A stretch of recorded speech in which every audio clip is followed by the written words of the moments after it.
Si Surfen ay isang simpleng probinsyana, lumaki sa piling ng kanyang lola na si Lola Martha, ang matandang mayordoma ng mansyon ng mga Valeros. Sa kabila ng kanyang payak na buhay, hindi niya inakalang mapupunta siya sa piling ng mga taong tila nasa ibang mundo. Siya ngayon ang yaya ng 6 na taong gulang na batang si Lucas, ang nag-iisang anak ng kanyang biyudong amo na si Ethan Valeros. Ngunit sa kabila ng kanyang taos-pusong pag-aalaga, tila hindi siya makuha sa mabuting tingin ng kanyang amo, na walang ginawa kundi ang pagsungitan siya sa bawat pagkakataon. Isang hapon, habang masiglang naglalaro si Lucas sa hardin, naisipan ni Surfen na magsulat ng liham. Isang liham na puno ng damdamin, mga saloobin na hindi niya kayang sabihin ng harapan. Hindi niya naman balak ipadala ito, ngunit dahil sa likas na kakulaitan ni Lucas, lihim nitong inilagay ang sulat sa bulsa ng Amerikana ng kanyang ama. Sa hindi inaasahang pagkakataon, nahulog ang liham mula sa bulsa ni Ethan habang ito'y naglalakad, at doon niya ito nabasa. Ang nilalaman ng sulat ay tila isang salamin ng damdamin, malalim, taos-puso, at puno ng pag-aalaga. Simula noon, nagbago ang tingin ni Ethan kay Surfen. Ngunit isang araw, nabunyag ang isang katotohanan na gumulantang sa kanya, ang sulat na iyon ay hindi pala para sa kanya. Ang tanong, mabibigo ba ang kanyang puso sa pag-asang may damdamin din si Surfen para sa kanya? Badong. Mabuti naman at napadalaw ka rito sa mansyon, masiglang bati ni Amelia, ang dalagang may ngiti na parang sikat ng araw, sa binatang si Badong. Si Badong ay isa sa mga tauhan sa mansyon ng mga magulang ni Ethan Valeros, at tila may daladalang mahalagang mensahe. Ay oo, may ipinabibigay lang si Senyora Eleanor para kay Senyor ito Ethan, sagot ni Badong, sabay tanong, ikaw pala ang bagong yaya ng anak ni Senyor ito. Oo naman. Pero bakit ngayon mo lang nalaman? Mag-6 na buwan na ako rito, sagot ni Amelia na may halong biro. Siya nga pala, ito sabay abot ng sandwich na nakabalot pa sa papel. Nahihiya pa niyang iniabot ito, ngunit bago pa man niya maibigay ng maayos, mabilis itong sinunggaban ni Lucas na parang asong gutom. Lucas, ano ka ba? Bakit mo naman inagaw yan? Sigaw ni Amelia, ngunit sa kabila ng kanyang tono, bakas ang pagmamahal sa kanyang boses. Hayaan mo na, Amelia. Mukhang gutom na ang alaga mo, sabi ni Badong na nakangiti. Sige na, mauuna na ako. Badong, pasensya ka na ha, mahina niyang sabi, ngunit hindi na siya nito narinig. Binalingan niya si Lucas at sinabing, Lucas, ginawa mo na naman. Hindi ba sabi ko sa'yo huwag kang magkukunwaring aso? Yaya, I'm a dog. I want a bite, sigaw ni Lucas na parang batang nagtuturo ng sariling mundo, sabay takbo papasok sa mansyon. Napailing na lang si Amelia, ngunit hindi niya mapigil ang mapangiti. Araw-araw sa mansyon, iyon ang buhay ni Amelia, ang alagaan at pagsilbihan si Lucas. Sa likod ng kanyang likas na kakulaitan, ramdam niya ang lungkot ng bata. Nalaman niya mula kay Lola Martha na namatay ang ina ni Lucas sa panganganak, dahilan kung bakit tila may puwang sa puso ng bata. Marami nang naging yaya si Lucas, ngunit karamihan sa kanila ay hindi nagtagal dahil sa hindi magandang pagtrato sa bata. Dahil dito, naging mas mapili si Ethan sa paghahanap ng yaya. Si Amelia ay ipinasok ni Lola Martha, ang matagal ng mayordoma ng mansyon. Nang malaman ni Ethan na kamag-anak siya ng matanda, agad niya itong tinanggap. Sa kabila ng malamig na pakikitungo ng amo, hindi nawawala ang layunin ni Amelia, ang magbigay ng pagmamahal at kalinga sa batang si Lucas, na tila naging anak na rin niya sa puso. Malaki ang paggalang ni Amelia sa kanyang amo, kaya't palagi siyang nakayuko at iniiwasang tumingin ng diretso sa mukha nito. Sa tuwing naroroon si Ethan sa bahay, hindi niya maiwasang makaramdam ng kaba at pagkailang. Mabuti na lamang at madalas itong nasa labas ng bayan dahil sa mga tungkulin nito bilang CEO ng kumpanya. Ngunit laking gulat niya nang bigla na lang dumalas ang pag-uwi ni Ethan. Sa mga pagkakataong iyon, napapansin niyang mas madalas din itong manatili sa mansyon, na tila may binabantayan o iniisip ng malalim. Isang araw, naglalaro si Lucas sa sala habang hinahabol ni Amelia ang makulit na bata. Lucas, sigaw niya habang paikot-ikot sila sa paligid ng malaking sofa. Sa kanilang pag-aasaran, hindi nila napansin si Ethan na tahimik na nakaupo sa sofa, nanunood ng TV na tila walang pakialam sa kanilang kaguluhan. Lucas, ano ba? Halika nga rito, tawag muli ni Amelia, ngunit tumakbo si Lucas papunta sa kanyang ama at agad na kumandang dito. Napangiti si Ethan habang niyayakap ang anak. Papa, si Yaya o, sigaw ni Lucas, sabay turo kay Amelia na tila nahihiya. Bakit? Sinasaway lang naman kita. Ang sabi ko, huwag mo nang. It's okay, putol ni Ethan sa sinasabi niya. Pwede ka nang magpahinga, Amelia. Ako na ang bahala rito para makabanding ko siya, seryosong sabi nito, ngunit may halong lamig ang boses. Okay, sir. Gusto niyo po ba ng merienda? Igagawa ko po kayo, tanong ni Amelia, pilit na ngumiti upang itago ang kaba. Okay lang, kahit ano. O kaya, huwag na lang. Magpahinga ka na lang muna sa kwarto mo. Maingay ka kasi, malamig na tugon ng amo. Ramdam ni Amelia ang inis ni Ethan sa kanya, kaya't hindi na niya ipinilit ang alok na merienda. Ganun ba, sir? Maingay na ba ako? Tawagin niyo na lang po ako kapag may kailangan kayo. Wala kasing ibang katulong dito. Ako lang. Si Lola Martha umuwi sa aming probinsya at yung iba rin po, baka matagal pang makabalik, mahina niyang sagot, pilit na itinatago ang lungkot sa kanyang boses.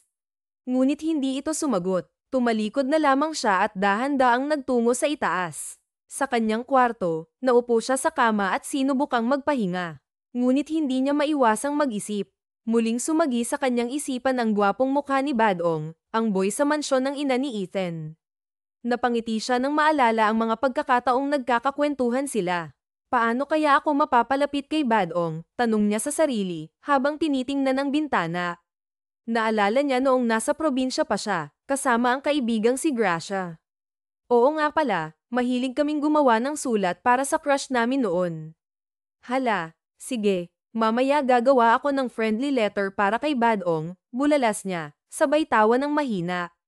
Ngunit bago pa man niya may sulat ang kanyang plano, narinig niya ang malakas na katok mula sa labas ng kanyang silid.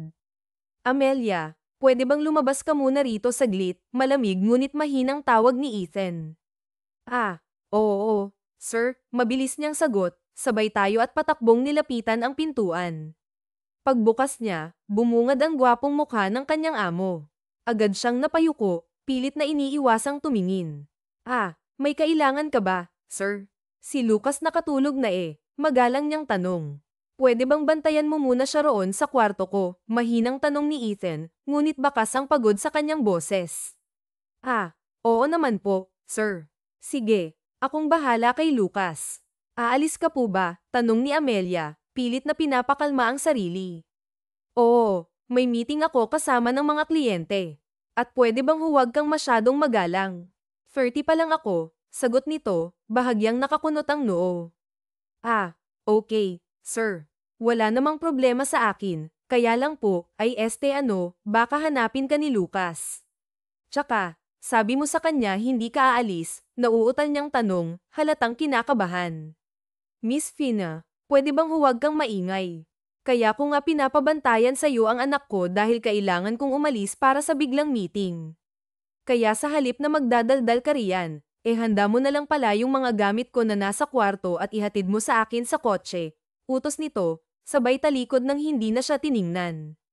Pasensya na, mahina niyang sagot, sabay napapangiwi. Grabe, ang sanggit. Kaya siguro single pa rin, bulong niya sa sarili, habang mabilis na naghahanda ng mga gamit ng amo. Miss Fina, sigaw ni Ethan mula sa ibaba, dahilan upang mapatakbo siya ng mabilis. Yes, sir. Heto na po. Tatalon na, pupunta na po, sagot ni Amelia na medyo pasiga, halatang natataranta sa pagmamadali. Agad siyang tumakbo papunta sa silid kung saan naroon si Lucas. Lingid sa kanyang kaalaman, palihim na ngumiti si Ethan habang pinagmamasdan ng kanyang yaya na tila laging nagmamadali sa tuwing inuutusan. Pagpasok sa silid, tahimik niyang tinignan ng alaga. Tulog na tulog si Lucas, mahimbing at walang kamalay-malay sa mga nagaganap. Habang pinagmamasdan ang bata, isang malambing na ngiti ang sumilay sa kanyang mga labi. Ngunit agad din siyang bumalik sa kanyang gawain, hinanap niya ang mga papeles na kailangan ni Ethan. Bukod dito, kinuha na rin niya ang ilan pang gamit na maaaring magamit ng amo sa pag-alis nito. Pagkatapos ay mabilis siyang bumaba upang ilagay ang mga ito sa kotse. Okay, thanks. Ikaw na ang bahala kay Lucas, sabi ni Ethan nang walang masyadong emosyon, ngunit may bahagyang pagod sa boses. Okay, sagot ni Amelia, ngunit hindi pa man siya natatapos ay pinaandar na ni Ethan ang makina ng kotse. Napailing na lang siya, at sa mahinang boses ay nagbulong, "Ingat ka, sir." "Nako, sir, mag-iingat ka talaga." Ayokong maiwan si Lucas at maulila. Napabuntong hininga siya bago tuluyang bumalik sa loob ng bahay. "Hay nako, Amelia, sira ka talaga. Bakit ba ang nega mo?" Bulong niya sa sarili habang iniiling ang ulo. Pilit niyang tinanggal ang mga negatibong iniisip at bumalik sa silid ni Lucas. Makalipas ang ilang araw mula nang umalis si Ethan, bumalik na ito sa bahay. Katulad ng dati, nagkulong ito sa opisina upang tapusin ang mga trabaho. Samantala, si Amelia at Lucas ay abala sa pag-aaral sa sala.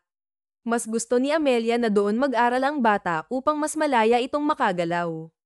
Habang nakakalat ang mga laruan at libro ni Lucas sa sahig, napansin ni Amelia ang ilang makukulay na papel na tila iniiwan lang ng bata. Isang ideya ang pumasok sa kanyang isipan. Habang abala si Lucas sa pagbabasa, sinamantala niya ang pagkakataon upang gumawa ng sulat para kay Badong, ang boy sa mansyon ng ina ni Ethan. Ngunit nang mapulot niya ang isang kulay pulang papel, bigla siyang nagkaroon ng kakaibang ideya. "Gagawa kaya ako ng love letter?" Kunwari lang naman, natatawa niyang sabi sa sarili. Habang sinusulat ang sulat, hindi niya mapigil ang matawa dahil ibang lalaki ang nasa isip niya, hindi si Badong. "Hay nako, Amelia, sira ka talaga," bulong niya sa sarili habang tinutupi ang pulang papel. Pagkatapos, kumuha siya ng isa pang papel, kulay dilaw naman, at doon niya isinulat ang tunay niyang friendly letter para kay Badong. Alam niyang bukas ay pupunta ito sa kanila upang maghatid ng mga papeles mula sa ina ni Ethan. "Yaya, anong ginagawa mo?" tanong ni Lucas, biglang napansin ang kanyang ginagawa. "Ah, wala. Sinusubukan ko lang kung marunong pa akong gumawa ng eroplano," sagot niya, pilit na ngumiti habang itinatago ang dilaw na papel sa ilalim ng librong binabasa niya. Sa pagmamadali, nadampot niya ang pulang papel at iyon ang ginawa niyang eroplano. Natuwa si Lucas habang nakikita ang papel na nakatuping parang eroplano. "Yaya, akin na lang yan," masiglang sabi ni Lucas, ngunit natakot si Amelia na mabasa nito ang sulat kaya agad siyang tumanggi. "Ah, hindi. Huwag ito. Igagawa na lang kita ng bago sa kulay green na papel." "Okay lang ba?" tanong niya habang pilit na itinatago ang pulang eroplano. Tumango naman si Lucas, ngunit halatang interesado pa rin ito sa pulang papel. Biglang nagring ang telepono kaya tumayo si Amelia upang sagutin iyon. Pansamantala niyang iniwan ang mga papel sa ibabaw ng mesa. Hindi nakatiis si Lucas at kinuha ang pulang eroplano. Sakto namang lumabas si Ethan mula sa opisina, hawak ang suit jacket nito habang sinusuot. Nilapag nito ang jacket sa sandalan ng upuan, at sa isang iglap, napansin nito ang hawak ni Lucas. "Fina," malakas na tawag ni Ethan, na may halong otoridad ngunit hindi nawawala ang lamang sa boses. Agad namang napatingin si Lucas, na tila nagulat sa biglaang sigaw ng ama. Paimpol niyang inilagay ang pulang papel sa bulsa ng suit jacket nito, halatang kinakabahan na baka mahuli siya. Pagkatapos ay ngumiti siya ng may halong kalokohan at bumalik sa kinauupuan sa sahig, kunwari abala sa kanyang coloring book. "Bakit, sir?" tanong ni Fina habang ibinababa ang telepono, sakto namang natapos ang tawag. "Aalis na ako. Ikaw na muna ang bahala kay Lucas," sabi ni Ethan, diretso ngunit may bahagyang pag-aalala sa tono. Pagkatapos ay tumingin sa anak. "Lucas, anak, pakabait ka ha. Ayoko nang nagpapasaway ka sa yaya mo." "Maliwanag ba?" dagdag nito, tila sinisiguro na maayos ang lahat bago siya umalis. "Opo, Papa. Magpapakabait po ako," sagot ni Lucas, ngunit may dagdag pa siyang bilin na ikinagulat ng lahat. "Ikaw din po ha, huwag mong susenjitin si Yaya," sabi niya, may kasamang inosenteng ngiti. Natawa si Ethan, sabay himas sa ulo ng anak. "Hindi naman ako masungit sa yaya mo sagot niya, bago yumuko upang yakapin si Lucas ng mahigpit. "Okay po, Papa. Sa susunod po, pasyal tayo ni Yaya," dagdag pa ni Lucas, na tila ba may lihim na plano. Namula si Fina sa hiya. Sir, hindi ko po siya tinuruan ng ganyan ha." "Hindi ko rin alam kung bakit niya sinasabi yun," paliwanag niya, halatang nag-aalala na baka isipin ng amo na siya ang nagtuturo ng kung ano-ano sa bata. Ngumiti si Ethan, tila ba nadadala rin sa inosenteng eksena. It's okay, Fina. Alam ko naman na matalino ang anak ko. Hindi siya magpapadiktahan ng mga maling salita, so don't worry, sagot nito, bago tumango bilang hudyat ng kanyang pag-alis. Magkasabay nilang inihatid si Ethan hanggang sa sasakyan. Habang papalayo ang kotse, nanatili silang nakatanaw hanggang sa tuluyang mawala ito sa kanilang paningin. Ngunit lingid sa kaalaman ni Ethan, dala-dala niya ang isang sulat na isinulat ni Fina. Samantala, si Fina naman ay tila litong-lito habang hinahanap ang pulang papel na ginawa niyang eroplano kanina. Lucas, nakita mo ba yung papel na kulay pula? Yung ginawa kong eroplano. Narito lang iyon kanina sa ibabaw ng center table tanong niya, halatang nag-aalala. Abala si Lucas sa pagkukulay sa kanyang libro at tila hindi naririnig ang yaya. Napabuntong hininga si Fina at tinawag ulit ito, ngayon ay medyo pasiga.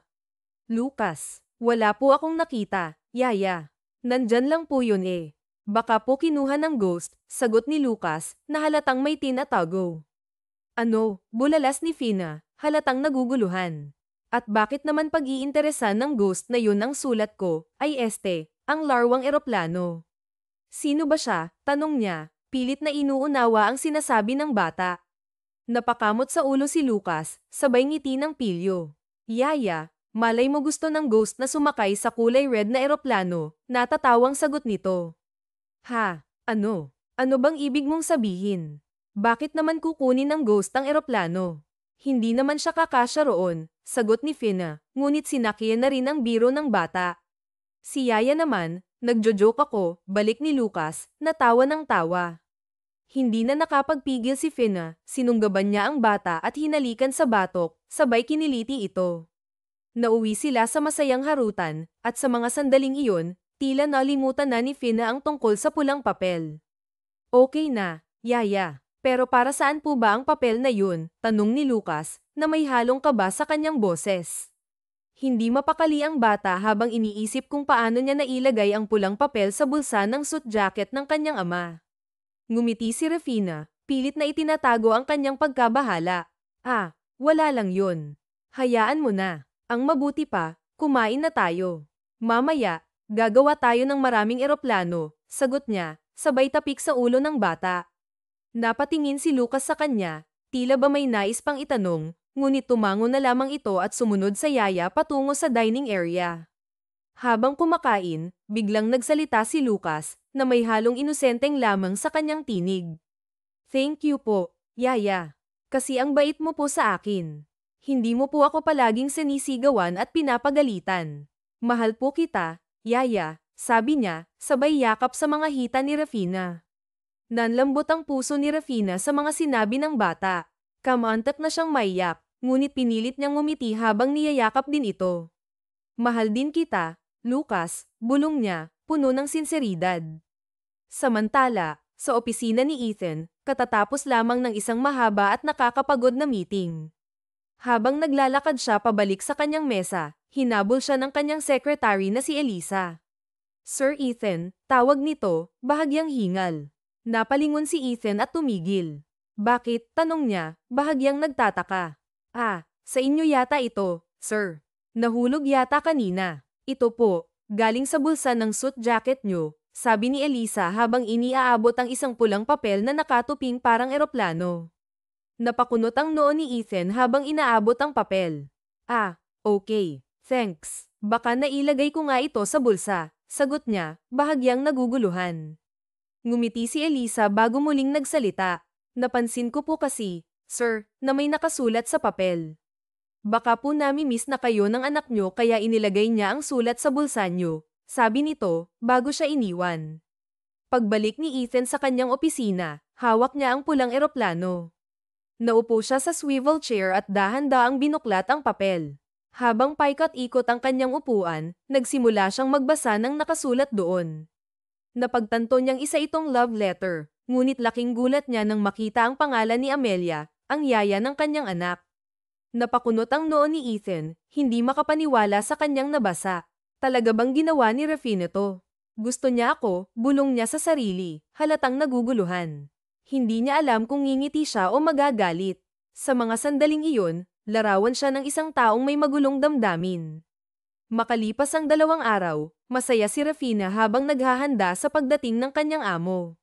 Nakangiti siya habang inaayos ang bahay, lalo na't nakauwi na rin ang kanyang lola kagabi. Pagbaba ni Ethan mula sa kanyang kotse, agad niyang napansin ang kakaibang sigla ni Rafina. Oh, si Rafina, mukhang masaya ka ngayon, bati niya, may tipid ng ngiti. Ah, oo naman, sir. Narito na kasi ang lola ko kaya medyo mapapagana ang trabaho ko. Mas matututukan ko na rin si Lucas, sagot ni Rafina, bahagyang nahihiya ngunit nakangiti rin. Ah, ganun ba? Akala ko. Saglit na tumigil si Ethan, tila nag-iisip. Ah, wala, sige, pakikuha na lang ang gamit ko sa likod ng sasakyan, sabi niya. Agad namang tumalima si Rafina, ngunit nagulat siya nang biglang sumulpot si Ethan upang buksan ang compartment ng kotse. Ako na pala, sorry nakalimutan kong mabigat nga pala itong pintuan ng likod ng kotse ko. Next time, kapag alam mong hindi mo kaya, pwede ka namang humingi ng tulong sa akin, Miss Rafina, sabi ni Ethan, habang inaabot ang mga gamit sa kanya. Napatingin si Rafina sa amo, halatang nagtataka. Ah, salamat po, sir, sagot niya, habang palihim na sinusulyapan si Ethan. Tila may kakaiba sa kilos nito, ngunit hindi niya magawang itanong. Ah, sir, okay ka lang ba? Wala ka namang sakit, hindi ba? Tanong ni Fina, may halong pagkabahala sa kanyang tinig habang marahang isinalat ang leeg ng kanyang amo. Wala akong sakit, maiksi at malamig na tugon ni Ethan, na tila nagpipigil ng emosyon. Ah, napatigil si Fina, nanlalaki ang mga mata na parang may nais pang sabihin ngunit hindi niya maituloy. Napansin iyon ni Ethan at agad siyang binara. Fina, yang bibig mo baka pasukan ka ng langaw, sabi nito na may halong biro, dahilan para agad niyang isara ang kanyang bibig na bahagyang nakabuka. Hindi mapigilan ni Ethan ang magtaas ng kilay at magtanong, hindi naman siguro masama kung tutulungan kita, hindi ba? Ah, oo naman po. Ay, napalunok si Fina, halatang nag-aalangan. Ang ibig ko lang pong sabihin, sir, okay lang ako. Isa pa, mahigit 6 na buwan ko na pong ginagawa ito. Wala naman pong problema sa akin, sagot niya habang pilit na pinipigilan ang pagbilis ng tibok ng kanyang puso. Sige, sir, mauna na po ako sa loob, palm niya, sabay talikod at mabilis na naglakad papalayo. Naiwang nakatingin si Ethan, bahagyang nagtataka. Akala ko ba gusto niya ako? Bakit parang wala namang reaksyon ang mga mata niya, bulong ni Ethan sa sarili habang napakamot sa sentido. Sinundan niya ng tingin si Fina habang naglalakad ito papunta sa bahay. Well, hindi ko na dapat dibdibin ang sulat na iyon. Medyo nakuha niya lang ang atensyon ko dahil doon, dagdag pa niya sa kanyang isip. Pagpasok niya sa bahay, masiglang sumalubong si Lucas sa kanya. Hi, Papa, bati ng bata, na may halong tuwa sa boses. Oh, anak, kumusta ka? Hindi ka ba nagpasaway sa yaya mo ha? Tanong ni Ethan habang kinarga ang anak. Hindi naman po, good boy ako, Papa, sing good boy mo, sagot ni Lucas, na may halong pagmamalaki. Ngunit napakunot noo si Ethan nang tanungin siya ng anak, bakit po kayo nakatayo rito, Papa? Agad na nagpakarga si Lucas at sabay silang pumasok sa loob ng bahay. Yaya, nandito na si Papa, masayang sigaw ni Lucas habang hinahanap ang yaya nito. Napatingin si Fina sa mag-ama, halatang nagtataka. Oo nga, Lucas, nakita ko na ang papa mo. Ano bang meron? Talaga namang uuwi kayo ngayon, sir, hindi ba? Tanong ni Fina, sabay lingon kay Ethan. Ah, oo nga Ewan ko rito kay Lucas, na-miss niya siguro ako. Ikaw, yaya, na-miss mo ba si Papa? Wala po kasing nagsusungit sa'yo, biro ni Lucas, na ikinatawa ng ama. Napalunok si Fina, hindi alam ang isasagot. Oy, Lucas ha, halika nga, titingnan ko kung may assignment ka, mabilis niyang sinabi upang iwasang mapansin ang kanyang pagkailang. Hindi po totoo yun, sir. Wala akong sinabing masungit ka, at hindi ka na mamansen, at malamig ka pa sa yelo kapag nandito ka sa bahay. Ay, hindi yun ang ibig kong sabihin, sir, nauutal niyang sagot habang pilit na tinatakpan ang bibig upang pigilan ang sarili sa pagsasalita. Natatawa si Ethan habang sinasabi, well, nahuhuli raw ang magnanakaw sa sariling bibig, sabay talikod at naglakad paakyat ng hagdan. Oy, sir, Yan naman ang hindi totoo ha. Hindi po ako magnanakaw, bulalas ni Fina habang hinahabol ang amo. Napahinto si Ethan sa hagdan at hinarap siya. Miss Fina, hindi ko sinasabing magnanakaw ka. Kasabihan lang yun, sabi nito habang umiiling. Sa susunod po kasi, sir, huwag kang mambintang. Baka maisip ng iba, sagot ni Fina, na halatang hindi mapakali. Miss Fina, hindi nga. Kasabihan nga lang yun para ipaunawa ko sa'yo. Lumabas na kasi sa bibig mo. Nauutal ka pa nga eh. Sorry na, sir. Hindi naman talaga masama ang tingin ko sa'yo, paghingi niya ng tawad habang nakatungo at bahagyang nakanguso. Okay, Fina, tinatanggap ko ang paghingi mo ng tawad. Sige, magpahinga ka na rin, sabi ni Ethan habang nagpatuloy sa pag-akyat ng hagdan. Habang pinagmamasdan ang papalayong amo, napaisip si Fina. Parang may nag-iba sa kanya, bulong niya sa sarili, hindi mapigilan ang kaba sa kanyang dibdib. Lumipas ang oras at nasa harap na sila ng hapagkainan para sa hapunan. Sabay na kumakain ang mag-ama habang iniihanda pa nila ang mga kailangan. Nakatayo siya sa gilid ng bata para kung ano ang kailangan nito ay maibigay niya agad. Paimpol rin niyang nilagyan ng tubig ang baso ng amo. Nang bigla na lang magsalita si Lucas sa kanya, Yaya, alam mo, may bagong katulong na girl doon kina Lola at super close po sila ni Kuya Badong. Kaya nga hindi na makapunta rito si Kuya Badong pagbabalita ng alaga niya. Ganun ba? Sige, okay lang yun. Mas maganda nga na may bagong makakasama ang iba pang mga tao roon, wala sa loob na sagot niya. Bayaya, crush mo si Kuya Badong, diretsong tanong ni Lucas. Ano ka ba, Lucas? Saan mo ba napupulot yung mga sinasabi mo? Nahiya naman siya nang mapatingin sa ama ni Lucas na kasalukuyan palang nakatingin sa kanya. Sir, may kailangan pa po ba kayo? Tanong na lang niya nang magtama ang paningin nila upang hindi siya mapahiya. Wala. Okay lang ako. Kayo ni Yaya, hindi pa ba kakain? Pag-iiba nito ng tanong. Maya-maya po, sabay na kami ni Lola, nahihiya na naman niyang tugon. Next time, sumabay na kayo. 4 lang naman tayo rito sa bahay. Yung ibang kasambahay ay nagbakasyon. Okay lang naman, hindi kayo iba sa akin, sabi ni Ethan. Salamat po, sir, sagot niya sabay hugot ng upuan sa pagitan ng mag-ama. Sa katunayan kasi, sir, nagugutom na ako Yung mga alaga ko sa tiyan, naghuhurumintado na sila. Kailangan na nila ng pagkain, sagot niya at agad na sumandok ng kanin. Laking gulat ni Ethan kasi grabe pala siyang kumain. Ngayon ko lang nalaman, Fina, yang ganda mong yan, para ka palang construction worker kung kumain. Tapos sabay-sabay silang nagkatawanan dahil doon. Makalipas ang hapunan, pinuntahan ni Ethan ang anak sa sariling silid para kausapin. Lucas, anak, may gusto ka bang sabihin sa papa? Tanong nito sa marahang salita. Wala naman po, papa, alang ng sagot ng bata. Lucas, anak, yung totoo, wala ka bang kinuha na pagmamayari ni Yaya at inilagay sa suit jacket ko? Sigurado ka? Tanong ni Ethan. Alang nang ngumiti ang batang si Lucas. Sorry po, papa. Ayoko po kasing ipalaro ni Yaya ang red na airplane kaya kinuha ko. At ang totoo niyan, papa, may nabasa akong love letter doon. Naisip ko na baka kay Kuya Badong yun ibibigay, pagtatapat ng bata. Kaya ba kinuha mo kasi ayaw mo siyang magka-crush kay Badong? Tanong ni Ethan. Hindi naman po sa ganun, papa. Pero naisip ko po kasi mas bagay kayo ni Yaya. Ayoko po kay Kuya Badong.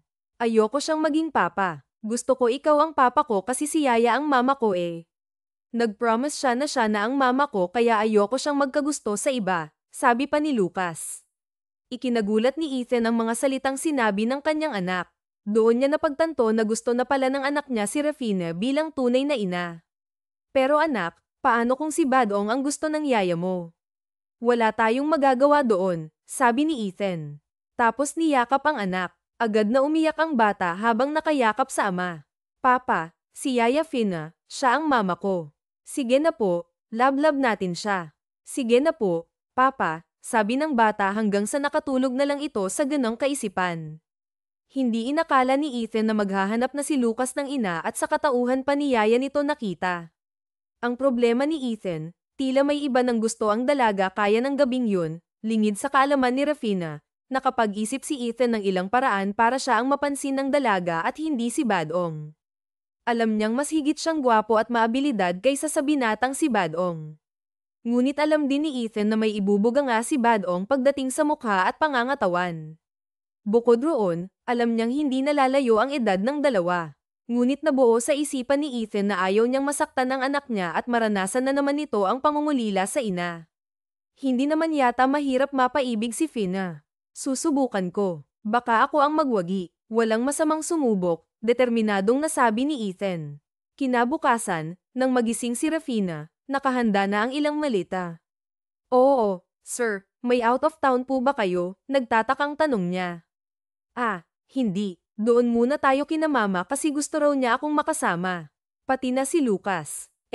Hindi ko naman matanggihan kaya mag-empake ka na rin. Utos nito. Ah, talaga po. Doon tayo kina senyora. Nanlalaki ang mga matang tanong niya. Oo, yaya. Kaya dalian mo na, masiglang sabi ni Lucas. Tinulak siya nito pabalik sa kanyang silid para mag-empake. Nako, hayaan mo, mabilis lang ako. Ano ba naman ang damit ko Puro uniforme lang naman, sabi niya habang umaakyat ulit. Nasa mansyon na sila ng mga magulang ni Ethan. Tulad ng inaasahan niya, napakalaki at napakaganda ng mansyong yun na nasa Cavite. Hindi na rin niya ikinagulat na maraming mga kasambahay roon. At nakita nga niya si Badong na matagal na niyang hinahangaan at gustong maging kaibigan. Ngunit nang makita nila ito, pilit na lang niyang iniwas ang tingin sa binata at sinundan na lang ang amo niya. Bigla na lang kamuntikang matamba si Ethan at maagap niya itong nalalayan. Ah, okay ka lang ba, sir? Ano, may sakit ka ba? Tanong niya. Ah, wala. Medyo sumikip lang ang dibdib ko, sabi nito habang umingiti. Ah, bakit kaya sumikip yan, sir? Ang mabuti pa siguro magpa-check up ka na, bulalas niya. Nako naman, hindi ko akalaing ang slow mo, sabi nito sabay talikod sa kanya at nauna nang pumasok sa loob ng mansyon. Ha, ano ba talagang nangyayari sa papa mo, Lucas? Noong isang araw pa siyang parang kakaiba. May sakit ba siya? Baka mamaya nahawa na siya ng sakit sa labas. Ha, ipa-check up kaya natin siya, nag-aalala niyang tanong sa alaga. Yaya, walang sakit si papa. Ikaw yung kakaiba, Bakit kasi crush mo si Kuya Badong? Sagot ni Lucas. May ibon na siyang gusto, ha? Ano ka ba? Paghanga lang naman yun. Sinong nagsabi sa'yo? Gulat niyang tanong sa bata. Pero sa halip na sagutin siya, tumakbo ito at damayla sa kanya. Bahala ka na, yaya. Basta alam ko lang, sigaw pa ng bata at sinundan ng ama. Ayoko kay Kuya Badong. Gusto ko si Papa. Tapos inilabas nito ang dila sa kanya at tila naiinis na pumanhik papay taas. Natatawa niyang sinundan ng tingin ang mag-ama. Ay nako, puro sila kalokohan. Seryosohin pa ang mga ganang bagay. Baka naman kasi ang gusto ni Lucas ay ang papa niya ang gustuhin mo, mahinang tanong ni Lola Cintre sa kanya. Laking gulat niya nang marinig ito. Hindi niya alam na naroon na rin sa mansyon ang lola niya. Lola, ano ba kayo? Baka mamaya may makarinig sa inyo. Nakakahiya naman. Mamaya pag-isipan pa nila ako. Imposible ang sinabi ninyo. Kahit na kailan, hindi ako magkakagusto kay Sir Ethan. Amo ko lang po siya. Hindi ako lalampas sa mga limitasyon ko, pabulong niyang sagot sa lola niya. Tapos, nagmamadali na rin niyang kinuha ang mga gamit ng mag-ama para dalhin sa mga silid nito. Laking gulat niya nang bigla na lang bumaba si Ethan at agad na kinuha ang mga malita sa kanya. Hindi ba sabi ko naman sa'yo, kapag kailangan mo ng tulong, magsabi ka lang, sabi nito habang binubuhat ang dalawang malaking malita. Ah, kasi sir, busy ang lahat. Tsaka wala naman si Badong para mayengiyan ko ng tulong, mahina niyang sagot. Sinabi ko bang si Badong? Ang sabi ko, sa akin. Sa akin ka humingi ng tulong, hindi sa kanya. Okay, nakatingin ito sa kanya habang hinihintay ang sagot niya. Ah, oo naman, sir. Huwag kang mag-alala. Kung nakikita ko naman na hindi ka busy, hihingi ako ng tulong. Pero sa ngayon, kaya ko pa namang gawin to, napapayuko niyang sagot. Nagpatuloy sila sa pagpanhik sa itaas kung saan sila binigyan ng silid. Nang may hatid na nila ang mga gamit sa mga silid, binuhat naman niya ang sarili niyang malita. Pero ikinagulat niyang muli nang agawin ito ng amo sa kanya. Ah, sir, Ako na lang ito, nahihiya niyang sabi. Bakit? Alam mo na ba kung saan ang kwarto mo? Hindi pa nga eh, nag-aalangan niyang sagot. Kaya ihahatid na kita. Kasi kung hindi mo alam, baka maliga ka at kung saan ka mapunta. Malaki ang mansyon at maraming pasikot-sikot. Kung hahayaan mo ako, pwede kitang ipasyal, tanong nito. Hala, hindi nga, sir. Sasamahan mo akong mamasyal dito sa buong mansyon niyo, tanong niya. Simula noon ay nabuhay ang excitement sa boses niya at tila nawala ang hiya niya na kanina pa niya nararamdaman. Oo, sasamahan kita. Ay, kaya lang, aayusin ko pa pala ang mga gamit niyo ni Lucas. Bukas na lang pala, sir. Tutulungan ko pa siyang gumawa ng assignment niya bukas kasi may online class siya. Baka mamaya mahirapan naman siya kapag hindi ko siya naturuan, pagdadahilan niya. Ngunit ang totoo, alam niyang wala naman siyang naitutulong kay Lucas. Bukod sa matalino ang bata, wala naman talaga siyang pinag-aralan. Elementarya lang ang natapos niya. Ang alam lang niya ay sumulat at bumasa ng Tagalog. Hindi siya magaling umunawa ng Ingles. Kaya sa huli, naabala lang niya si Lucas. Sabi ni Lucas, kain na raw niya yun. Tara na para maayos mo na ang mga gamit mo. At tutulungan din kitang ayusin ang mga gamit namin para bukas, makapamasyal tayo sa buong mansyon at asyenda. Wala na nga siyang nagawa kundi sundin ang gusto ng amo niya. Hanggang sa silid na tutulugan niya, sinamahan siya nito. Nakaupo lamang ito sa kama niya habang nakatunghay sa kanya. Pinanood nito ang bawat pagtitiklop niya ng mga damit patungo sa closet. Sir, wala ka bang trabaho ngayon sa opisina mo? Hindi ba abala ang tao? Bakit ngayon parang wala kang trabaho? Sunod-sunod na tanong niya. Hindi naman. Pero nag-file ako ng bakasyon. Kaya panahon naman para asikasuhin ko ang sarili ko. At kayo, ang anak ko, sagot nito na biglang naubo. Hindi naman niya naunawaan yun. Mabuti na lang slow ka, bulong ni Ethan sa isipan. Ano yun, sir? Wala. Naubo lang ako. Ang Katie ng lalamunan ko, siya nga pala, totoo bang crush mo si Badong? Biglang tanong nito sa kanya. Napatigil siya sa ginagawa, nakayuko pa rin siya. Ayaw mo bang pag-usapan? Sige, okay lang kahit hindi mo nasagutin, magalang na sabi ni Ethan. Si Lucas ang nagsabi sa'yo. Yung talagang batang yun. Mamaya pagsasabihan ko siya, sir. Siguro kukunin ko na muna ang tablet niya. Bakit ang dami na niyang alam sa crush-crush na yan? Hindi ko naman siya tinuturuan ng tungkol doon, napapamangot niyang sabi. Hindi. Ano lang? Kasi hindi siya ang nagsabi, sagot ni Ethan. Napapansin ko rin naman, parang masaya ka kapag dumadalaw siya sa bahay, sabi nito na halatang nag-aalangan na sabihin ang totoo.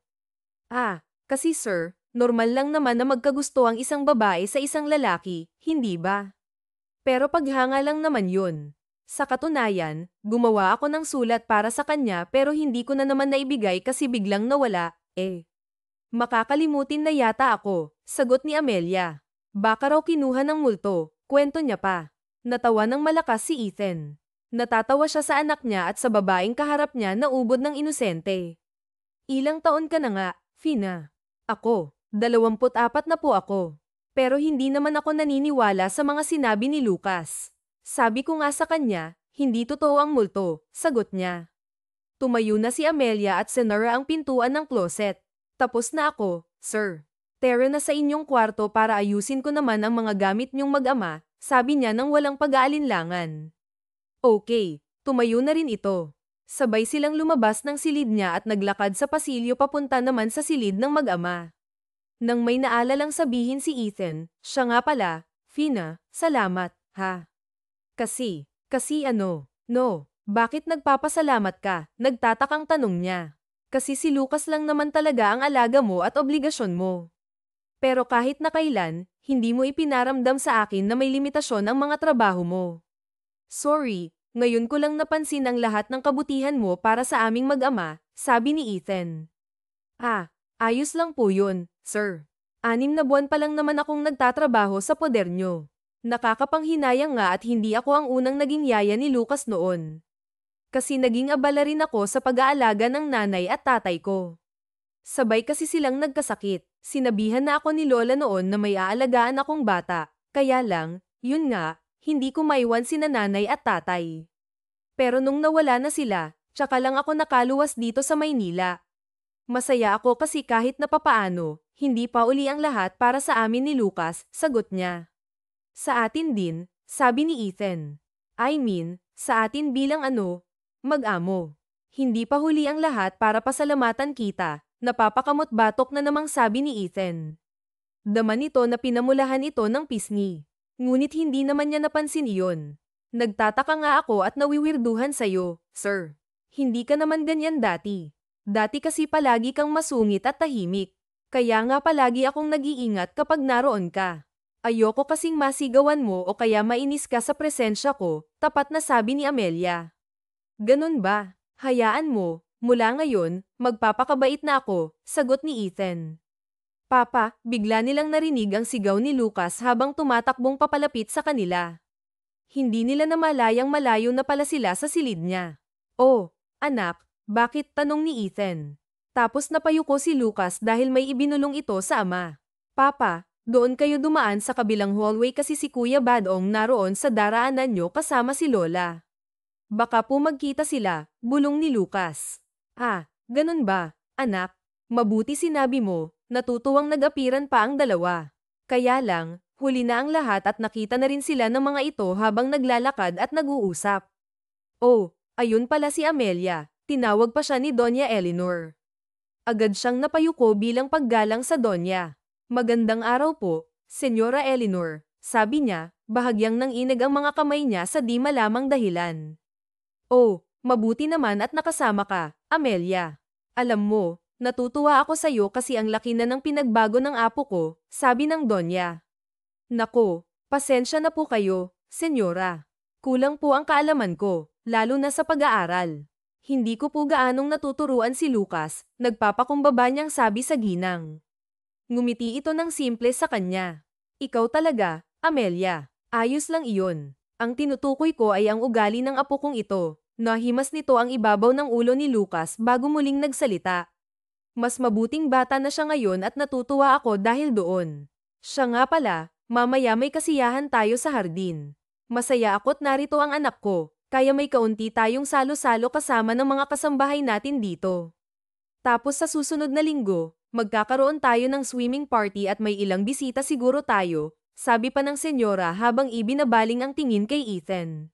Yes, Maria. Sure na naroon kami mamaya. Ewan ko lang sa party next week. Panaman ng party, tiyak na magagawan mo pa ng paraan ang schedule mo, giit ng senyora sa anak. Okay, ma. Masayang sagot ni Ethan sa ina habang lihim na natutuwa ng malamang nagustuhan ng ina ang dalaga.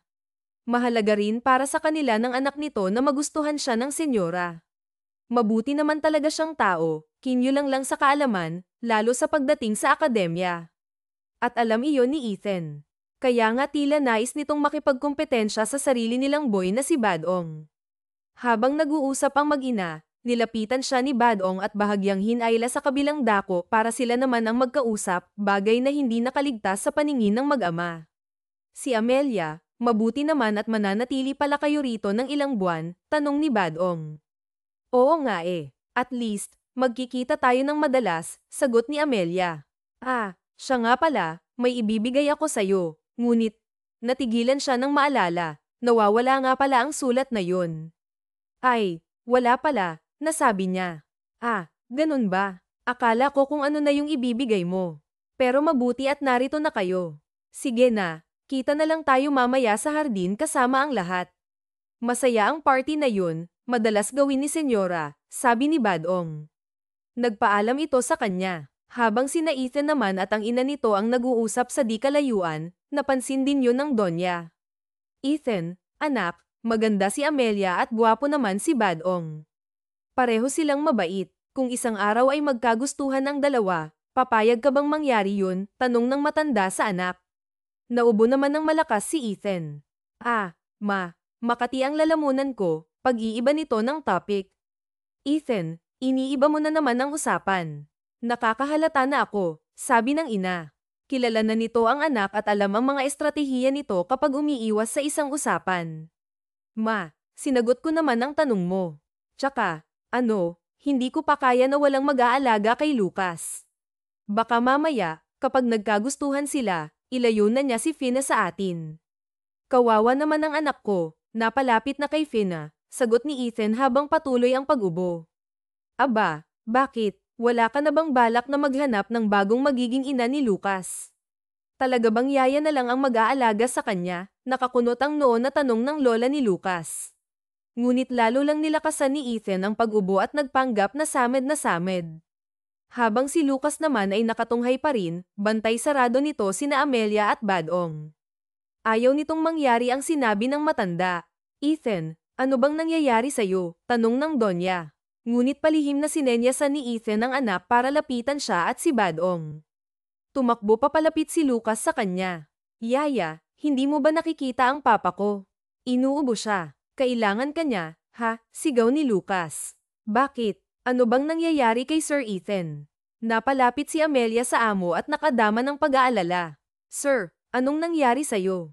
Kanina naman okay ka lang, Nako, senyora, dapat na po ba nating ipa-check up si Sir? Baka po kasi nahawa na siya ng sakit sa labas, nag-aalala niyang sabi habang hinimas ang likod ng amo niya. Nakalimutan niyang lalaki ito at nakaharap pa ang senyora nila. Hindi, Fina, okay lang ako. Naubo lang ako. Simpleng pangangati lang ito ng lalamunan. Tara, samahan mo ako sa kitchen, iinom na lang ako ng tubig, aya ni Ethan sa kanya. Ganun ba? Sige, Lucas, Tara na, tawag niya sa alaga. Ngunit nagdahilan ito sa kanila. Yaya, okay lang bang ikaw na lang ang sumama kay Papa? Gusto ko pa kasing magpasama kay Lola at Mang Badong sa mall. Sabi mo, Lola, ipapasyal mo ako sa mall, di ba? Nakangiti at naglalambing, humawak ito sa kamay ng Lola. O sige, Apo. Ayos lang naman. Wala akong lakad ngayon, pagsang-ayon ng matanda. At dahil driver din ito si Badong, sigurado nakasama rin ang binata. Oo, sige, sagot niya.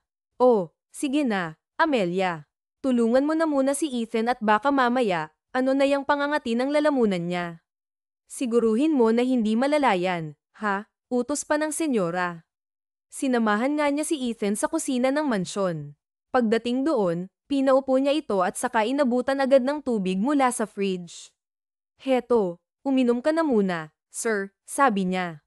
Agad namang ininom ng lalaki ang tubig at saka mabilis ring inilapag ang bote na halos nangangalahati na. Grabe, ang intense ng Katie ng lalamunan ko. Grabe ang nararamdaman ko kanina. Salamat, Fina, Mabuti na lang nandyan ka. Salamat kasi inaalagaan mo ako, sabi ni Ethan. Siya nga pala, anong pinag-uusapan ninyo ni Badong? Nagtapat ka na ba na crush mo siya? Tanong nito bigla. Hindi. Bakit ko naman gagawin yun? Syempre hindi ko sasabihin yun sa kanya. Nakakahiya naman. Ako pa ang magtatapat, sagot ni Amelia. Mabuti naman. Bakit ginawan mo pa siya ng love letter kung wala kang balak na ipagtapat sa kanya ang nararamdaman mo, Tanong ni Ethan. Ano ka ba, sir? Sinong may sabing love letter yun? Hindi yun love letter. Friendly letter lang yun. Tapos sinabayan niya ng bungis-ngis ang mga sinabi. Napapakamot naman si Ethan. Nabasa kasi nito ang sulat niya. Tila nag-aalala siya sa sinusulatan at nagsabi pa ito na sana'y huwag nang maging masungit ang binata. Kaya nga akala niya ay para talaga sa kanya ang sulat nito. Wala naman akong sinulat na gusto ko siya. Hayaan mo, hahanapin ko yung sulat ko sa kanya at ipapabasa ko sa'yo, natatawa pa niyang sabi. Sabi mo nawawala yun. Paano kung tulungan kitang hanapin yun? Mapapatunayan kong love letter yun, sagot ni Ethan. Anong gagawin mo? Tanong ni Amelia. Ngunit hindi niya naituloy ang sasabihin nang pumasok sa kusina ang lola niya. Doon natapos ang usapan nila at natuon sa ibang mga bagay ang kanilang mga atensyon. Isang linggo na nga ang lumipas, at lahat ay nasa malawak na hardin ng mansyon. Sa may kabilang dako naman ay may swimming pool na inayusan na rin para sa gagawing party. Madalas mangyari ang ganitong event sa loob ng mansyon ng mga Villarose, lalo na kapag may kamag-anak na dumarating at iba pang mga bisita. Habang nag-uusap ang mag-ina, nilapitan siya ni Badong at bahagyang hinayla sa kabilang dako para sila naman ang magkausap, bagay na hindi nakaligtas sa paningin ng mag-ama. Si Amelia, Mabuti naman at mananatili pala kayo rito ng ilang buwan, tanong ni Badong. Oo nga eh. At least, magkikita tayo ng madalas, sagot ni Amelia. Siya nga pala, may ibibigay ako sa'yo. Ngunit, natigilan siya nang maalala. Nawawala nga pala ang sulat na yun. Ay, wala pala, nasabi niya. Ganun ba? Akala ko kung ano na yung ibibigay mo. Pero mabuti at narito na kayo. Sige na, kita na lang tayo mamaya sa hardin kasama ang lahat. Masaya ang party na yun, madalas gawin ni Senyora, sabi ni Badong. Nagpaalam ito sa kanya. Habang sina Ethan naman at ang ina nito ang nag-uusap sa di kalayuan, napansin din yun ng Donya. Ethan, anak, maganda si Amelia at guwapo naman si Badong. Pareho silang mabait. Kung isang araw ay magkagustuhan ang dalawa, papayag ka bang mangyari yun? Tanong ng matanda sa anak. Naubo naman ng malakas si Ethan. Makati ang lalamunan ko, pag-iiba nito ng topic. Ethan, iniiba mo na naman ang usapan. Nakakahalata na ako, sabi ng ina. Kilala na nito ang anak at alam ang mga estratehiya nito kapag umiiwas sa isang usapan. Sinagot ko naman ang tanong mo. Tsaka, hindi ko pa kaya na walang mag-aalaga kay Lucas. Baka mamaya, kapag nagkagustuhan sila, ilayo na niya si Fina sa atin. Kawawa naman ang anak ko, napalapit na kay Fina, sagot ni Ethan habang patuloy ang pag-ubo. Aba, bakit? Wala ka na bang balak na maghanap ng bagong magiging ina ni Lucas? Talaga bang yaya na lang ang mag-aalaga sa kanya? Nakakunot ang noo na tanong ng lola ni Lucas. Ngunit lalo lang nilakasan ni Ethan ang pag-ubo at nagpanggap na samed na samed. Habang si Lucas naman ay nakatunghay pa rin, bantay sarado nito sina Amelia at Badong. Ayaw nitong mangyari ang sinabi ng matanda. Ethan, ano bang nangyayari sa'yo? Tanong ng Donya. Ngunit palihim na sinenyasan ni Ethan ang anak para lapitan siya at si Badong. Tumakbo papalapit si Lucas sa kanya. Yaya, hindi mo ba nakikita ang papa ko? Inuubo siya. Kailangan kanya, sigaw ni Lucas. Bakit? Ano bang nangyayari kay Sir Ethan? Napalapit si Amelia sa amo at nakadama ng pag-aalala. Sir, anong nangyari sa'yo? Kanina naman okay ka lang. Nako, senyora, dapat na po ba nating ipa-check up si Sir? Baka po kasi nahawa na siya ng sakit sa labas, nag-aalala niyang sabi habang hinimas ang likod ng amo niya. Nakalimutan niyang lalaki ito at nakaharap pa ang senyora nila. Hindi, Fina, okay lang ako. Naubo lang ako. Simpleng pangangati lang ito ng lalamunan. Tara, samahan mo ako sa kitchen, iinom na lang ako ng tubig, aya ni Ethan sa kanya. Ganun ba? Sige, Lucas, Tara na, tawag niya sa alaga. Ngunit nagdahilan ito sa kanila. Yaya, okay lang bang ikaw na lang ang sumama kay Papa? Gusto ko pa kasing magpasama kay Lola at Mang Badong sa mall. Sabi mo, Lola, ipapasyal mo ako sa mall, di ba? Nakangiti at naglalambing, humawak ito sa kamay ng Lola. O sige, Apo. Ayos lang naman. Wala akong lakad ngayon, pagsang-ayon ng matanda. At dahil driver din ito si Badong, sigurado nakasama rin ang binata. Oo, sige, sagot niya. Sige na, Amelia. Tulungan mo na muna si Ethan at baka mamaya, ano na yung pangangati ng lalamunan niya. Siguruhin mo na hindi malalayan, utos pa ng senyora. Sinamahan nga niya si Ethan sa kusina ng mansyon. Pagdating doon, pinaupo niya ito at saka inabutan agad ng tubig mula sa fridge. Heto, uminom ka na muna, sir, sabi niya. Agad namang ininom ng lalaki ang tubig at saka mabilis ring inilapag ang bote na halos nangangalahati na. Grabe, ang intense ng Katie ng lalamunan ko. Grabe ang nararamdaman ko kanina. Salamat, Fina, Mabuti na lang nandyan ka. Salamat kasi inaalagaan mo ako, sabi ni Ethan. Siya nga pala, anong pinag-uusapan ninyo ni Badong? Nagtapat ka na ba na crush mo siya? Tanong nito bigla. Hindi. Bakit ko naman gagawin yun? Syempre hindi ko sasabihin yun sa kanya. Nakakahiya naman. Ako pa ang magtatapat, sagot ni Amelia. Mabuti naman. Bakit ginawan mo pa siya ng love letter kung wala kang balak na ipagtapat sa kanya ang nararamdaman mo? Tanong ni Ethan. Ano ka ba, sir? Sinong may sabing love letter yun? Hindi yun love letter. Friendly letter lang yun. Tapos sinabayan niya ng bungis-ngis ang mga sinabi.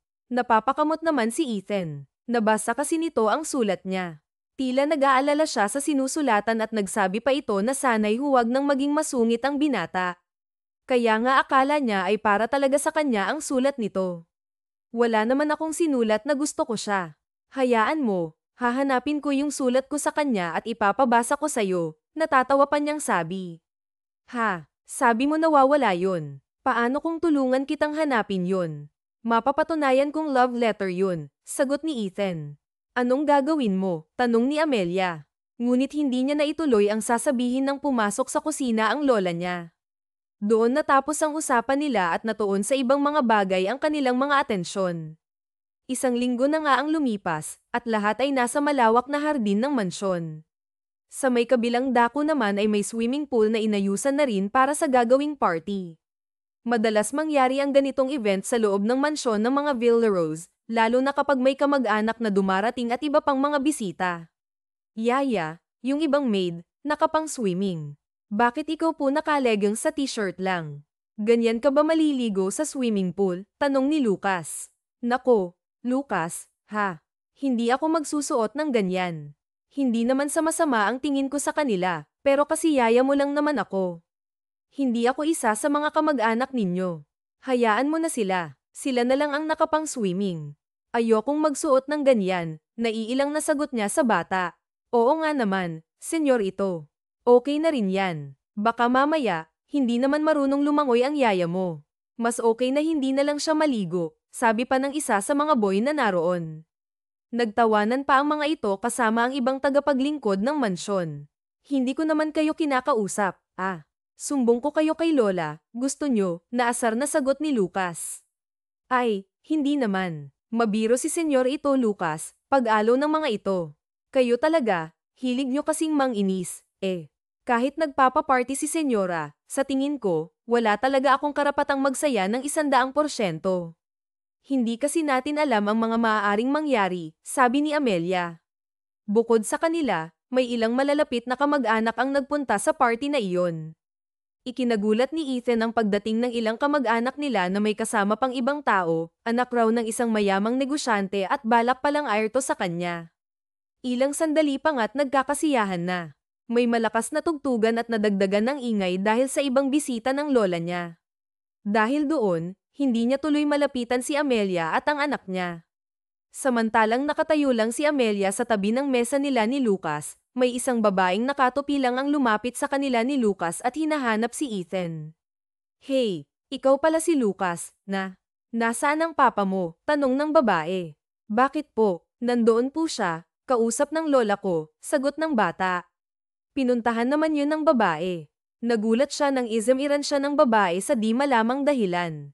Nakita niya na may isa pang batang babae na naroon, tila may edad 3 taong gulang lang, naglalaro sa gilid ng pool. Hindi niya masyadong itinoon ang sarili sa bata kasi ang focus niya ay si Lucas. Nagulat na lang sila nang makitang nahulog ang bata, ngunit walang makatalon sa pool. Yung batang babae, nalulunod, sigaw ng isa pang katulong. Nasa malalim na siya. Hindi ko siya kayang sagipin, sigaw ng isa pang babae. Yaya, nalulunod yung batang si Princess, sigaw ni Lucas na lumapit sa kanya. Yaya, tulungan mo siya. Si Papa, ang layo pa niya, nag-aalala si Lucas sa bata. Agad na siyang napatayo para sagipin ang bata.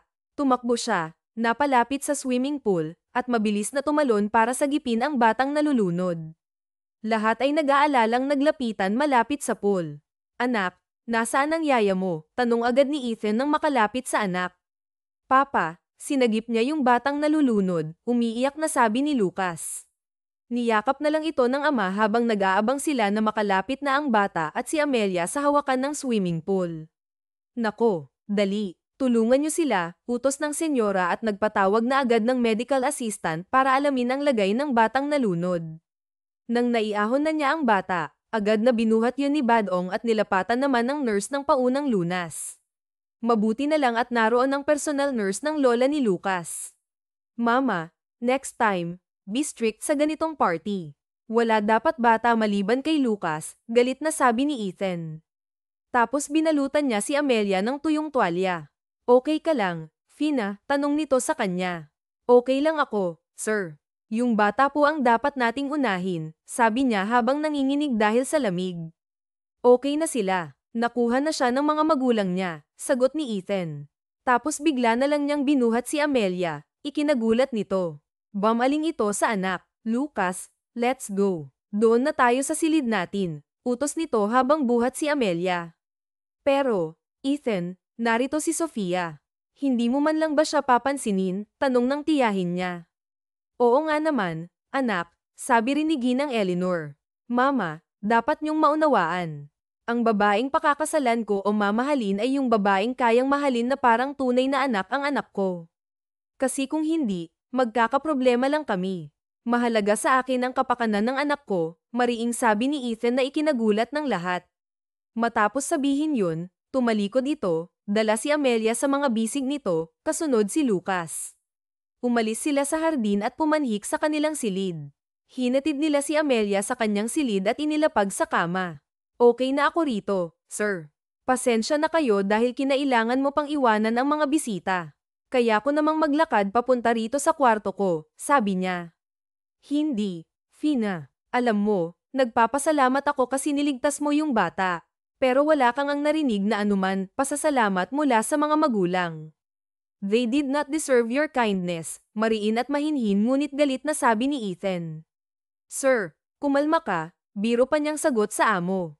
Fina, saway nito sa kanya dahil nakukuha pa niyang magbiro. Oo nga, sir, pero hindi porke hindi sila nagpasalamat, hindi na nila deserve ang matulungan. Lahat naman ng tao, hindi deserve ang kindness ng bawat isa. Pero ang Diyos, naging mabuti para sa atin. Lahat ng tao nagkakamali at nagkakasala. Hindi nga natin deserve, pero minahal pa rin tayo, di ba? Kaya sana, huwag mong hilingin sa akin na pagsisihan kung nagligtas ako ng buhay. Ginawa ko yun para sa kanila. Ginawa ko yun dahil yun ang tama, sabi pa niya sa amo. At dahil doon, napawi ang galit nito. Okay, wala na akong sinabi kasi lahat ng sinabi mo, tama. Kaya ang gusto ko, magbihis ka na at magpahinga. Ako na ang bahala kay Lucas. Huwag mo siyang alalahanin, sabi ni Ethan. Pagkasabi nito, tumayo na rin si Ethan buhat sa pagkakaupo sa kama na naroon. Sabay na umalis ang mag-ama sa silid niya. Habang nasa loob siya ng banyo ng sariling silid, naalala niya ang mga salitang binitiwan ni Ethan sa ina nito kanina bago sila tuluyang umalis sa party. Gusto raw niya yung babaeng mapapangasawa ay yung mahalang anak niya. Naguguluhan siya sa mga salitang yon na parang echo sa kanyang pandinig. Tapos nakadama siya ng pag-aalala para sa mag-ama, ngunit pilit niyang inalis iyon sa isipan. Alam niyang imposible yun. Hindi siya mapapansin ng kanyang amo. Pagkalabas niya ng banyo, nagulat siya na naroon pala si Ethan sa silid niya. Oh, sir, bakit nandito ka? Tanong niya. Nag-alala kasi ako sa'yo. Hindi ka man lang ba tinulungan ni Badong? Sorry ha, kung nandoon lang ako, kung nakalapit lang ako agad, sabi ni Ethan. Huwag ka na ngang mag-sorry. Wala kang kasalanan. Tsaka marunong akong lumangoy. Laking dagat yata to. Kayang-kaya ko yun, may pagmamayabang niyang sabi para lang pahupain ang guilt nito sa puso. Huwag ka nang mag-alala sa akin, sir. Isa pa, baka mamaya mapag-isipan na nila tayo ng masama. Ayokong mapahiya ka, dagdag niya. Ano naman? Hanggang ngayon ba si Badong pa rin ang gusto mo? Ako ba? Hindi mo pa rin napapansin? Seryosong tanong ni Ethan. Napabuka ang mga labi niya. Hindi siya makapaniwala sa mga sinasabi nito. Tama ba ang naririnig niya? May ibig ba itong sabihin? Ano bang ibig mong sabihin, sir? Gusto mo ba ako? Diretsa niyang tanong. Nagulat si Ethan sa tanong niya, pero diretso na rin ang sagot nito. Oo, gusto kita. Kaya sana, bigyan mo ako ng chance, yung tayong dalawa. Bigyan mo ako ng chance na mapatunayan ko sa'yo at sa sarili ko na malinis ang intensyon ko. Ayos lang ba sa'yo? Hindi ko naman sinasara ang puso ko para sa'yo, sir. Kaya lang mahirap paniwalaan. At nakakatakot na tutulan ito ng lahat ng tao sa paligid natin, ang mama mo at si Lucas, katwiran niya.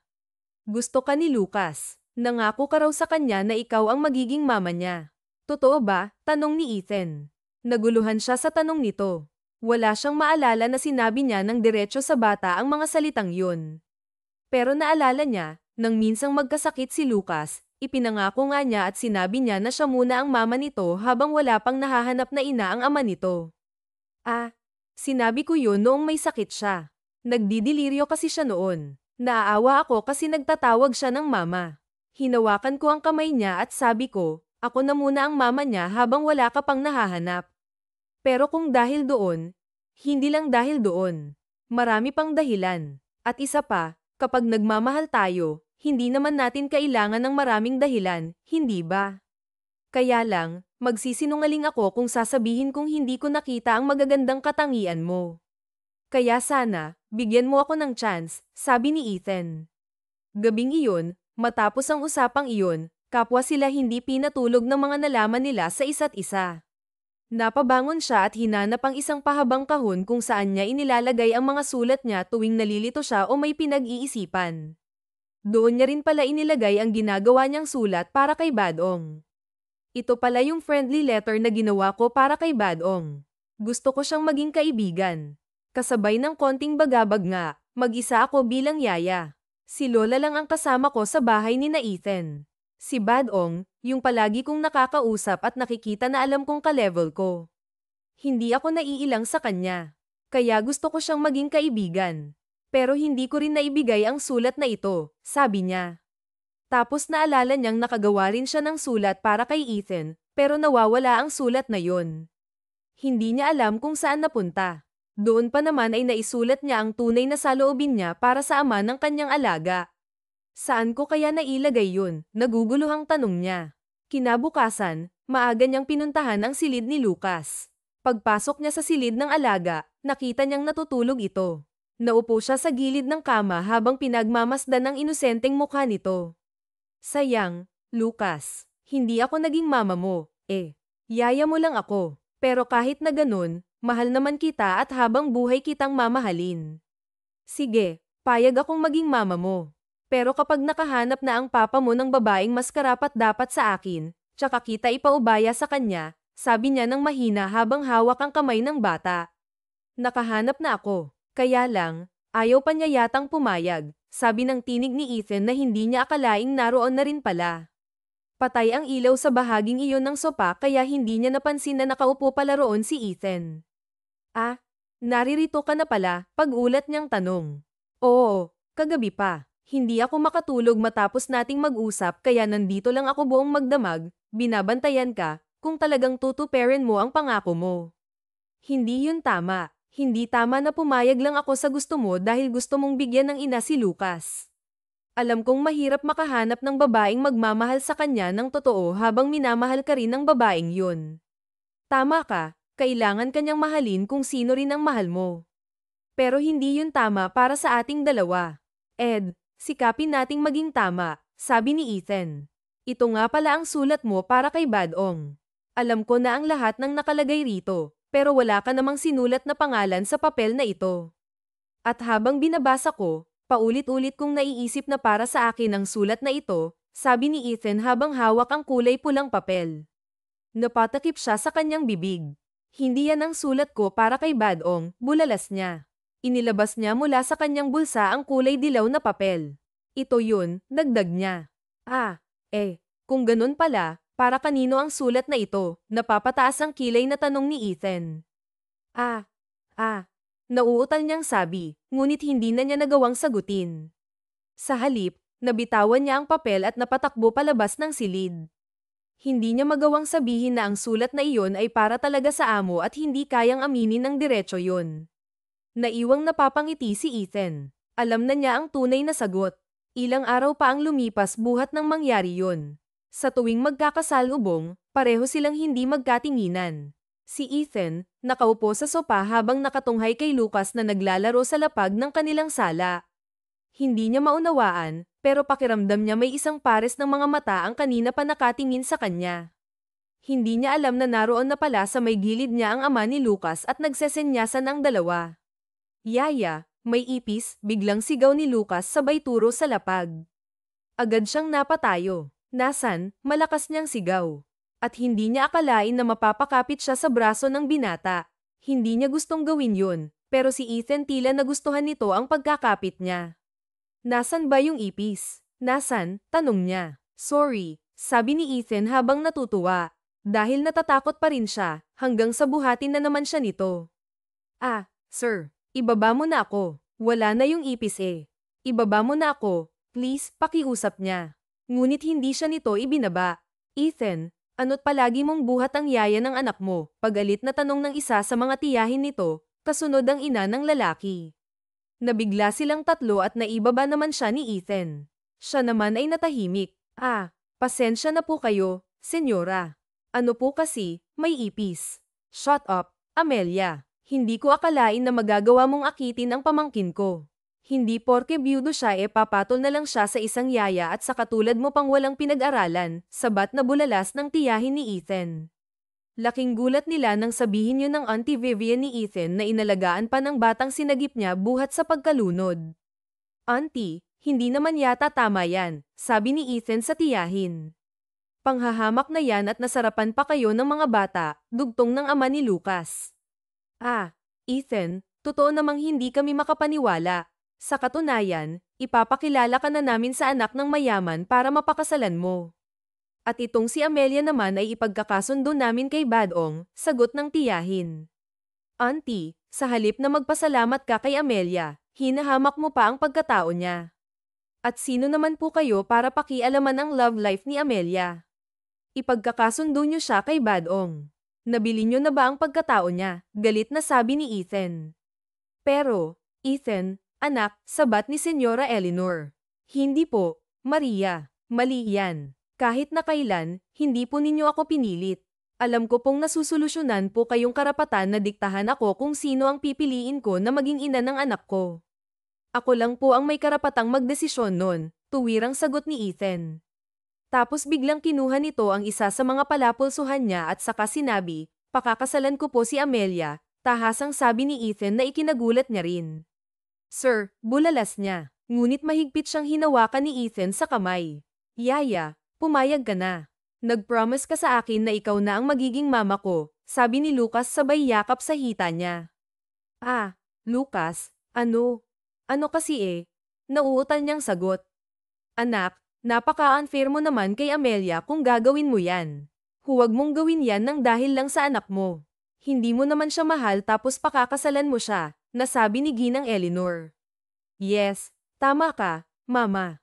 Pero hindi ko ito ginagawa nang dahil lang kay Lucas. Gusto ko talaga si Amelia noon pa at mahal ko siya. Siguro nga hindi ko rin yun naamin agad, sabi ni Ethan. Bamaling si Ethan sa kanya at sinabi, oo, dahil sa sulat mo, napansin kita. Lalong minahal kita. Kaya nga hindi ako palaging umuuwi sa bahay dahil alam kong mangyayari ito kapag inamin ko sa lahat na nagkagusto ako sa yaya ng anak ko. Pero ngayon, mas matapang na akong ipaglaban ka dahil nalaman ko na worth it ka kaysa sa inaasahan ko. Gusto kitang makasama at maging ina ng anak ko at mga magiging anak ko pa, diretsong sabi ni Ethan sa kanya. Halika na, umuwi na tayo, sabi nito sabay hila sa kanya. Dito lang kayo hanggat hindi pa kayo ikinakasal, malakas na sigaw ni Senyora Eleanor. Napatigil sila ni Lucas at Ethan sa paghakbang, napalingon sa ina ng amo. Anong sabi mo, Ma? Tanong ni Ethan. Papa, sabi ni Lola, dito lang kayo hanggat hindi pa kayo kasal, ulit ni Lucas.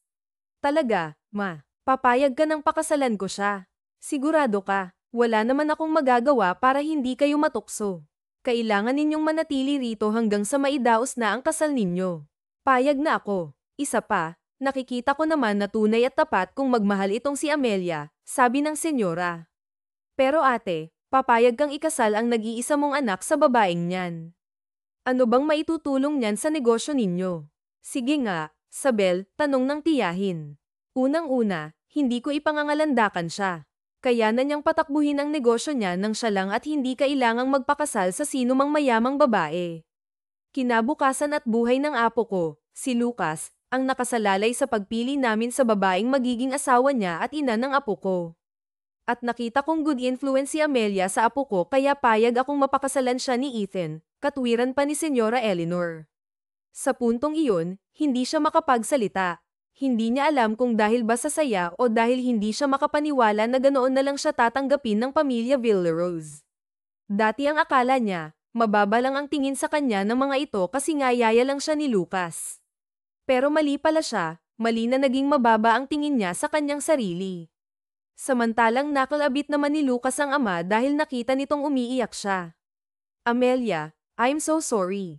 Sinabi ko na ang lahat ng mga gusto kong sabihin, pero ikaw, hindi pa kita tinatanong kung gusto mo rin ba ako at willing kang pakasal sa akin. Marahan at masuyong napisil ni Ethan ang mga palad niya habang pumapatak ang mga luha. Marahan siyang napatango ng 2 beses bago sumagot sa binata. Oo, pakakasal ako sa'yo, sagot niya habang hinahagilap naman ng kanyang mga mata ang lola niya. Yaya, pakakasalan ko po ang apo mo, bilang ni Ethan sa lola niya. Masaya akong ipapaubaya ang apo ko sa inyo, Senyor ito Ethan. Kilala kita at alam kong pagagawa mo siyang mahalin, sagot ni Lola Martha. Matapos ang usapang iyon, masaya silang nanatili sa mansyong yun. Nasa balkonahe sila habang nagpapahangin. Inilabas ng nobyo ang isang papel na kulay pula. Okay lang bang basahin ko itong sulat mo kay Badong? Tanong ni Ethan. Sige, okay lang. Tutal, wala namang masamang nakasulat riyan, sabi niya nang hindi tumitingin sa napakagwapong lalaki. Palagi kong nakikita tuwing umuuwi, palagi kong naalala ang mga nagsasalubong niyang kilay at ang napakalamig niyang pagtrato sa akin. Wala naman akong magagawa pero palagi akong nag-aalala para sa kanya. Sayang, huli na kaming nagkakilala. Tapos ngumisi ito sa kanya at humagalpak ng tawa. Huwag mo akong pagtawanan. Tsaka hindi yan para kay Badong, nahihiyang sabi niya. Salamat ha, dahil ang sulat na inaakala kong hindi akin ay para sa akin pala talaga. Napakatalino ng anak ko dahil nakuha niya ang sulat na para sa akin talaga, sabi ni Ethan. Umakbay siya sa kanya habang hinahaplos ang kabilang braso niya. Paano kung hindi nangyari yun? Hindi mo ba ako mapapansin? Tanong ni Ethan. Sa tingin ko, mapapansin pa rin kita, mas matagal nga lang. O baka kaya mahulog na ang loob mo ng husto kay Badong. Ginawa namin ni Lucas ang lahat para lang may layo ka sa kanya. Sinunod ko lang din naman ang hiling niya at ang tibok ng puso ko, sabi nito nang nakangiti at hinagkan siya sa noo. Makalipas ang 3 buwang paghahanda, nasa simbahan na silang lahat. Pagkarating pa lang niya sa simbahan, naroon na si Ethan, napakagwapo sa suot na itim na tuxedo. Samantalang siya naman, nag-uumapaw ang kanyang ganda sa suot niyang dekalidad ngunit simpleng wedding gown. Lahat ay masaya habang nakikita silang sabay na naglalakad patungong altar upang doon gawin ang kanilang sumpaan. Sa oras na ito, ako si Ethan Villarose at nangangako akong mamahalin ka ng tapat at walang pag-aalinlangan. Mamahalin kita kahit na ano pang sitwasyon at pagsubok ang dumaan sa atin. Hindi ko alam ang hinaharap pero alam ng Diyos kung ano ang mga magaganap sa ating buhay. Gaya ng sinabi mo, magtitiwala ako sa kanya dahil alam kong gagabayan niya tayo. Tapos isinuot nito ang singsing sa kanyang daliri. Naiiyak siya dahil nag-uumapaw ang saya at ligaya sa kanyang puso kaya't nasabi niya sa asawa ang kanyang saloobin. Ethan Villarose, ako si Amelia na nagpapasalamat dahil minahal mo ako at nakilala kita. Ngayon, masasabi ko na mahal ako ng Diyos kasi hindi niya hinayaan na hindi ko kayo makasama at makilala. At tulad ng sinabi mo, matapang kong haharapin ang lahat kasama ka at ipagkakatiwala ang lahat sa ating Diyos. Tapos isinuot niya ang singsing. Matapos noon ay naghahalikan sila bilang pagpapatunay na sila ay mag-asawa na at pinag-isa ng Diyos. Matapos ang kasalang yun, lumipas pa ang ilang taon at nagsama ng masaya at kontento sa buhay sina Amelia at Ethan. Kasama ang anak na si Lucas, biniyayaan pa sila ng 2 anak na babae. Masayang namuhay ng tapat sa isa't isa. Wakas, maraming salamat po sa inyong pakikinig sa kwentong ibinahagi namin ngayong araw. Muli, ito po ang Tales of Siren, at hanggang sa ating muling kwento. Maraming salamat po.